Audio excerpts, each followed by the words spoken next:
আগে বলো 1 2 3 স্টার্ট বলো। স্টার্ট হয়ে গেছে। Hi guys. হাই। তো আজকে আমার বিয়ে। ফাইনালি আজকে আমার বিয়ে। তুই যেটা ছেলে চুজ করতে পেরেছিস আমরা খুব হ্যাপি। আমার অনেক দিনের রুমমেট এবং খুব কাছের একটা মানুষ যার আজকে বিয়ে। সো আমি স্যাড না এক্সাইটেড আমি বুঝতে পারছি না। খুব ভালো থাকিস। মোটেও না। খুব ভালো থাকিস।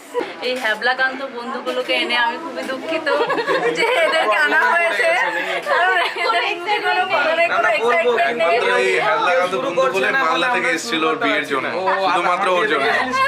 আমি তো আমি 3.5 আমি তো 12 hours জার্নি করেছি। আমার কথা কেউ না। আমার কথা বলো। জার্নি করেছি। আর হ্যাবলাকান্ত বলা রেস্টুরেন্টের হচ্ছে। জন্য আসতে হবে তো, এরকম ভাবে এতদিন রুমে থেকেছো কেন আসবে? আর আমার আসতে পর হবে। 6 ঘন্টা জার্নি করে আসবে আজকে। পরে বলনা হতো যে এতদিন বন্ধুটা থাকলে বন্ধুর চিন্তা নেই, পরের চিন্তাটা বেশি, দেখেছো? এই হচ্ছে বড় আর বন্ধুর মধ্যে পরে ফোন করছে পার্থক্য। আমাকে বিয়ের জন্য। এতদিন ফোন নেই। কারণ আমার কোনো আরে খোঁজ বিয়ের রাখে না। কথা ভেবে কত কাছের ভালো ফোন লাগছে করেছি।